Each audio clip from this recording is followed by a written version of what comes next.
2월 20일 법률방송 로투데이 시작하겠습니다. 오늘 첫 소식입니다. 박근혜 전 대통령 국정농단 재판의 마지막 증인 최순실 씨가 오늘 열린 증인신문에 나오지 않았습니다. 이에 따라 박 전 대통령에 대한 증인신문 재판은 오늘로 모두 종료됐고 검찰 구형은 오는 26일이나 27일 이루어질 것으로 보입니다. 장한지 기자입니다. 박근혜 전 대통령 마지막 증인신문 공판, 최순실 씨는 끝내 법정의 모습을 나타내지 않았습니다. 최 씨는 본인의 재판이 진행 중이기 때문에 나와서 증언할 수 없다는 불출석 사유서를 어제 재판부에 제출했습니다. 검찰과 변호인단은 세 차례 출석 요구에 불응한 최 씨에 대한 증인 신청을 오늘 최종적으로 철회했습니다. 최 씨는 그동안 자신의 재판에서 박 전 대통령과 공모관계로 묶인 경제 공동체라는 검찰 공소 내용을 줄곧 부인했습니다. 최 씨 1심 재판부는 그러나 최 씨의 주장을 기각하고 모두 12개 혐의에 대해 최 씨와 박 전 대통령의 공모관계를 인정하고 징역 20년을 선고했습니다. 이 때문에 최순실 씨가 증인으로 나와서 박 전 대통령을 위해 공모관계를 부인하는 취지의 증언을 했다 하더라도 별 효과는 없었을 것이라는 게 법원 안팎의 대체적인 견해입니다. 결국은 지금까지 나타난 어떤 것들 가지고 이제 판단하게 돼서 사실은 최순실의 어떤 출석 여부에 따라서 그렇게 크게 달라질 건 없다. 재판 보이콧은 물론 접견마저 거부하고 있는 박 전 대통령의 국선 변호인들은 난감한 기색이 역력합니다. 박 전 대통령과 공모관계 인정이 됐는데 혹시 어떤 영향을 미칠 것 같으세요? 그 한 점만 얘기해 주시죠. 나중에 이야기하시죠. 오늘 재판부는 피고인 구속기한 등을 고려할 때 다음 주에 변론을 종결하겠다고 밝혔습니다. 박근혜 전 대통령의 구속 만기일은 오는 4월 16일입니다. 이에 따라 최종 결심 공판과 검찰 구형은 오는 26일이나 27일 이뤄질 것으로 보입니다. 법원 안팎에선 별다른 변수가 없는 한 3월 중으로는 1심 선고가 내려질 것이라는 관측입니다. 최순실 씨에게 징역 20년을 선고한 재판부가 박 전 대통령에 대해선 어떤 판단을 내릴지 초미의 관심입니다. 법률방송 장한지입니다. 신입 간호사가 병원 내 이른바 태움 문화 때문에 스스로 목숨을 끊었다는 주장이 나오면서 여론이 들끓고 있습니다. 청와대 국민청원 게시판엔 관련 청원이 쇄도하고 있고 경찰은 본격적인 수사에 착수했습니다.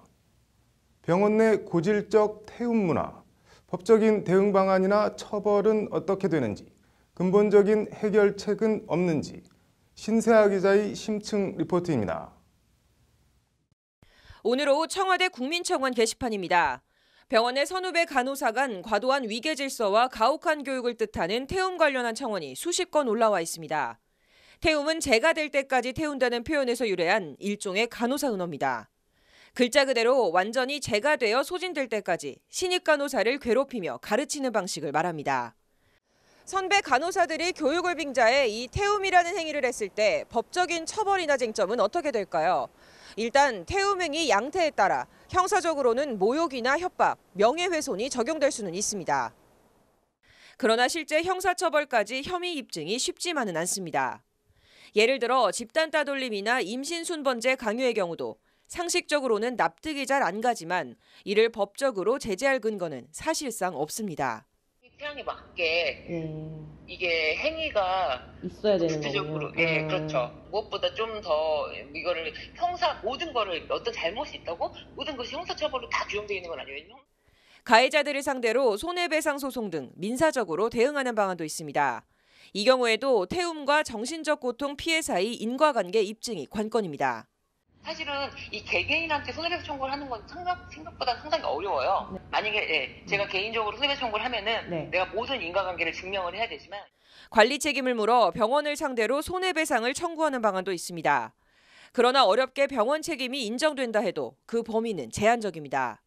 지금 이렇게 자살하는 경우에는요. 이게 인과관계가 중요해요. 인과관계를 인정받으려면은 이 사람이 다른 스트레스 원인이 없는 상태에서 오로지 이것이 가장 크고 이것으로 인해서 정신적으로 이게 이제 자살까지 의료 전문가들은 병원 태움 문화를 간호사들의 고질적이고도 열악한 근무 환경을 원인으로 꼽습니다. 국민청원 게시판에도 관련 글들이 여러 건 올라와 있습니다. 태움은 몇몇 인성 나쁜 간호사들 때문이 아니라 의료 시스템 때문이다. 밥 한 끼 먹지 못하고 화장실 한 번 가지 못하는 간호사에게 단지 친절하라고 강요하지 말아달라는 호소입니다. 우선 최소한의 간호사 인력 확충부터 해달라는 겁니다.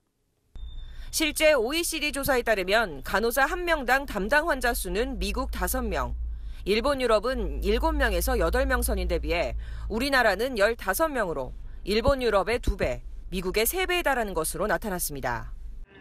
아무래도 병원 측에서 인원을 좀 많이 뽑지는 않거든요. 그래서 간호사가 다른 OECD국에 비해서 굉장히 높은 수준입니다. 환자의 생명을 다루는 만큼 철저한 교육이 필요하다는 이유로 아직도 간호사 세계에선 불문율이나 통과의례처럼 여겨지는 태움 문화. 법적인 처벌이 아니라 간호사 교육 방식과 인력 확충 등 근본적 개선책 마련이 필요해 보입니다. 법률방송 신세아입니다. 오늘 오전 국회에선 문화 분야 헌법 개정 토론회가 열렸고 오후엔 경찰청에서 영장 청구제도 관련한 개헌 토론회가 열렸습니다. 모두 한국헌법학회 주최로 열린 토론회인데요. 빨라지고 있는 개헌 시계. 대한민국 최고 헌법 전문가들이 모인 한국헌법학회 회장 고문현 교수를 만나 개헌의 의미와 헌법의 시대 정신 얘기를 들어봤습니다. 로투데이 인터뷰 정한솔 기자입니다. 숭실대 연구실에서 만난 고문현 한국헌법학회장은 깡마른 체구의 꼿꼿한 모습이 천생 헌법학자처럼 보였습니다. 자리에 앉자마자 한바탕 헌법 강의로 인터뷰를 시작합니다. 일단 우리가 1948년에 헌법을 만들고 나서 1987년까지 9번, 9차에 걸쳐서 개헌이 됐었는데 아시듯이 87년부터 지금까지 30년이 지났어요. 입던 옷도 크면 또 그 마차가 서로 입어야 되듯이 헌법도 이승만 재선을 위한 발췌 개헌과 기상천외의 4.4.5입 개헌, 박정희 3선을 위한 3선 개헌과 종신 대통령을 꿈꿨던 유신 개헌, 그리고 전두환 대통령 추대를 위한 간선제 체육관 선거를 만든 신군부의 8차 개헌까지. 8차까지 대한민국 개헌사는 오로지 권력자의 집권 유지가 그 목적이었습니다. 그래서 장충당 체육관에서 이제 추대해서 박수만 치면 되는, 그렇게 해서 전두환 대통령이 선출이 됐고, 물러나고 나서라도 뒤에서 수렴청정하려고 대통령도 선출할 때 선거인단에 의한 선출을 계속 고집을 했었어요. 직선제 개헌은 없다는 전두환 정권의 1987년 4.13 호헌 조치. 거기 맞서 들불처럼 일어난 민주화 항쟁. 독재타도 호헌 철폐. 1987년 6월 민주항쟁의 핵심 요구는 저 8자 구호로 압축됩니다. 6월 민주항쟁의 성과물이 바로 다시 찾은 대통령 직선제를 골자로 하는 제9차 개헌, 지금의 헌법입니다. 한국판 명예혁명이라고 저는 생각하는데요. 항복선언을 우리가 받아내서 대통령 직선제를 관철해냈고, 그것을 토대로 지금까지 한 4번, 5번 대통령을 국민이 내 손으로 뽑는, 이건 굉장히 중요한 의미가 있거든요. 제9차 개헌으로부터도 30년이 더 지났습니다. 그 사이 국정농단 사태로 수백만 시민이 촛불을 들었고 사상 초유 대통령 탄핵 사태를 목격했고 여야 대선 후보 모두 개헌을 공약으로 들고 나왔습니다. 이제 제10차 개헌은 시대정신이고 그 시대정신을 오롯이 담아내기 위해선 헌법 전문의 3.1 만세운동과 4.19 혁명에 이어 60 항쟁 정신계승도 명시해야 한다는 것이 고문현 교수의 인식입니다. 헌법 현실이 30년이 지난 동안에 많이 바뀌었다. 그럼 그 많이 바뀐 것을 담아서 넣는데 그중에 가장 중요한 것이 시대정신인데 60 항쟁에 대해서는 많은 분들이 공감을. 그렇다면 10차 개헌에 담겨야 할 구체적인 내용은 무엇일까? 우선 가장 큰 관심사인 통치구조 관련해서 고문현 교수는 한국 상황에 맞는 통치구조는 대통령 4년 중임제라고 말합니다. 내각 책임제나 이원집정부제의 경우 내치와 외치가 무잘리듯 딱 구분되지 않는 경우가 다반사고 세계 유일 분단국가라는 특수성 등을 감안한 결론이라는 설명입니다. 현 대통령제를 유지하면서 한 번 더 책임을 지게 하는 5년 단임을 해보니까 그냥 끝이 끝나보니까 책임도 안 지고 그냥 뭐 하고 그렇게 나가니까 한번 해서 열심히 하면 국민이 다시 뽑아주겠다는 거 하면 더 열심히 할 수 있는. 강론에서는 반드시 바꿔야 할 조문으로 헌법 개정 정족수를 꼽았습니다. 지금처럼 국회의원 제적 3분의 2 이상의 찬성이 아닌 5분의 3 이상 찬성으로 완화하고 결정은 국민에게 맡기면 된다는 겁니다. 너무 가중된 조건이야. 이러다 보니까 30년 만에 하려고 해도 지금 또 특정 당이 반대하면 안 되는. 한국헌법학회는 산하의 총강 전문, 기본권, 정부 형태, 사법제도, 지방분권 등 7개 분과 헌법개정연구회를 두고 있습니다. 국회를 포함해 그 어떤 기관 단체보다 내실 있고 탄탄한 헌법에 관한 한 말 그대로 최고의 전문가 집단입니다. 고문현 교수의 말에선 그런 학회에 대한 애정과 긍지가 고스란히 묻어납니다. 국회에서는 자기가 또 추천한 당의 그 있잖아요. 그 입장을 조금 이렇게 생각하지 않을 수 없는데 저희들은 그게 아니고 정말로 당과 관계없이 오로지 미래와 미래 세대 그리고 국민만 바라보는. 고문현 교수는 실존주의 철학자 가브리엘 마르셀의 말을 인용하는 것으로 한국헌법학회와 자신에게 부여된 책무를 강조했습니다.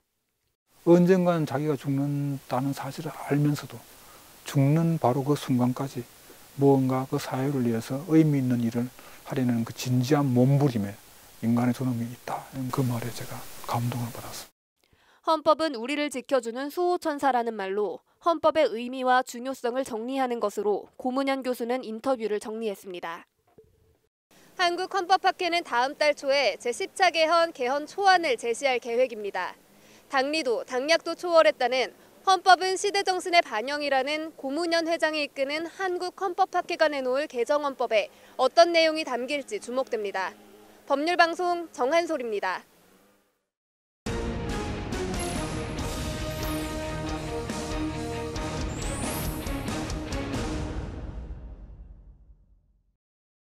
네, 서울중앙지법이 어제 전체 판사회의를 열었습니다. 로인사이드 석대성 기자 나와 있습니다. 석 기자, 서울중앙지법 전체 판사회의 안건이 뭐였나요? 크게 두 가지입니다. 네. 그 법관사무분담위원회 구성과 그 기획법관 추천 이렇게 두 가지인데요. 네. 그 어제 오후 4시 그 바쁘고 재판 많기로 유명한 그 서울지법에서 전체 판사 327명 중에 절반 이상인 175명이 그 전체 회의에 참석을 했습니다.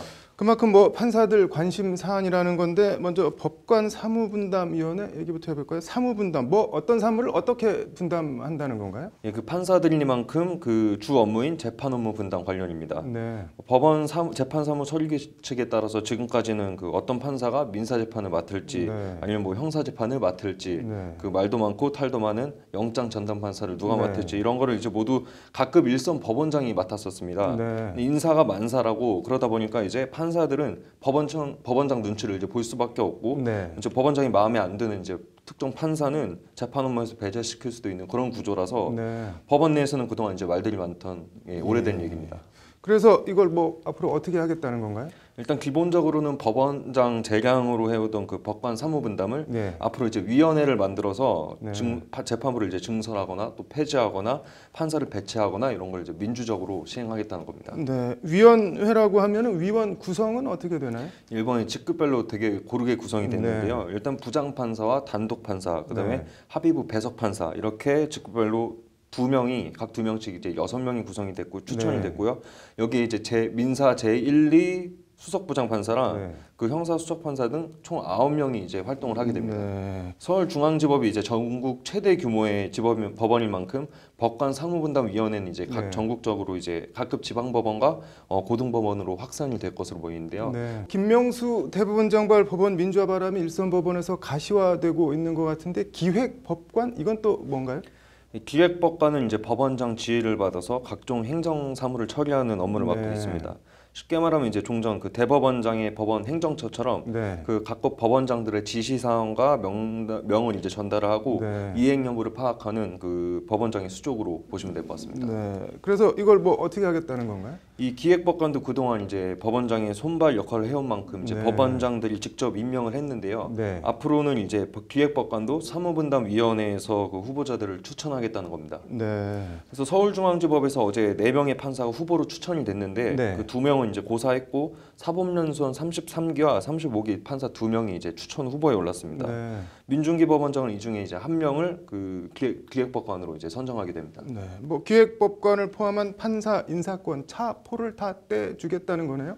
이 관련해서 대법원, 법원행정처는 그 네. 법관 장악과 상명하복 통로로 쓰였던 기획법관 제도를 사실상 아예 폐지하겠다는 입장을 밝혔습니다. 네. 그 김창보 법원행정처 차장은 이날 법원 내부 게시판에 매월 초 기획법관들로부터 받던 주요 상황 보고를 더 받지 않고 기획법관 회의도 더 이상 열지 않겠다고 공지를 했습니다. 네. 사실상 이제 폐지를 고지한 겁니다. 네. 법관 사무분담위원회 법원장의 선심이 아닌 제도로 좀 잘 정착이 됐으면 좋겠네요. 잘 들었습니다. 네, 이어서 법조계 소식 전해드리겠습니다. 강원랜드 채용 비리와 수사 외압 의혹을 수사 중인 검찰이 오늘 채용 청탁을 한 것으로 조사된 10명의 주거지와 강원랜드 본사를 압수수색했습니다. 압수수색 대상에는 염동열 의원의 보좌관과 비서관 등 국회의원 전현직 보좌관들이 포함됐습니다. 강원랜드 수사 외압 의혹으로 파행을 겪던 국회 법사위가 오늘 2주일 만에 정상 가동돼 계류법안 73건을 본회의에 회부하고 그중 66건이 본회의에서 의결됐습니다. 의결 법안에는 세월호 참사 특별법, 소방안전법, 남북관계 발전법 개정안 등이 포함됐습니다. 서울중앙지법 형사합의 33부는 모레 22일 우병우 전 민정수석 국정농단 1심 선고 공판을 엽니다. 검찰은 우 전 수석에 대해 징역 8년을 구형했습니다. 국정농단 1심 재판은 박근혜 전 대통령 구형과 선고만 남기고 모두 마무리됩니다.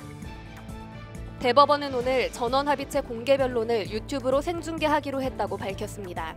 전원합의체 공개 변론은 그간 한국정책방송과 네이버 TV 등으로 중계됐는데 대법원은 국민실천권 보장을 위해 다음 달 22일 열리는 부동산 이중매매 배임죄 사건부터 유튜브 생중계를 추가하기로 했다고 밝혔습니다.